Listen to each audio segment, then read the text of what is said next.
Majelis Umum Perserikatan Bangsa-Bangsa pada Kamis 7 April 2022 menangguhkan Rusia dari Dewan Hak Asasi Manusia atau HAM PBB atas laporan pelanggaran HAM berat dan sistematis yang dilakukan di Ukraina. Keputusan ini kemudian mendorong Rusia untuk mengumumkan bahwa mereka memilih keluar saja dari badan tersebut.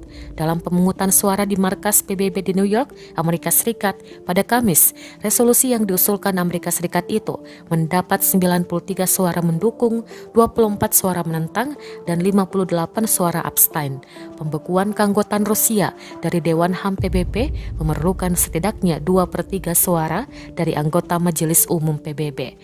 Dilansir dari Reuters, berbicara setelah pemungutan suara, Wakil Duta Besar Rusia untuk PBB, Gennady Kuzmin, menggambarkan langkah penangguhan keanggotaan Moskwa dari Dewan HAM sebagai langkah yang tidak sah dan bermotivasi politik.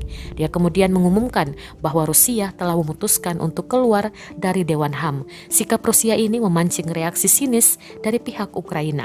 Rusia berada di tahun kedua dari masa jabatan 3 tahun di bawah resolusi yang diputuskan pada Kamis. Majelis Umum bisa saja kemudian setuju untuk mengakhiri penangguhan tersebut, tapi itu tidak bisa terjadi sekarang setelah Rusia keluar dari Dewan, seperti yang dilakukan Amerika Serikat pada 2018 atas apa yang disebutnya bias kronis terhadap Israel dan kurangnya reformasi.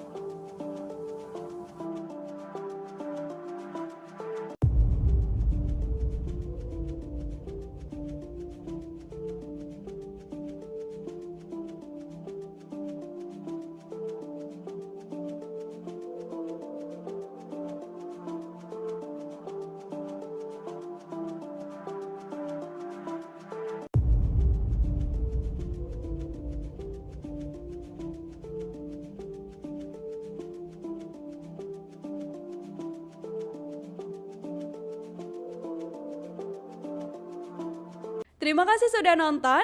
Jangan lupa like, subscribe, dan share ya.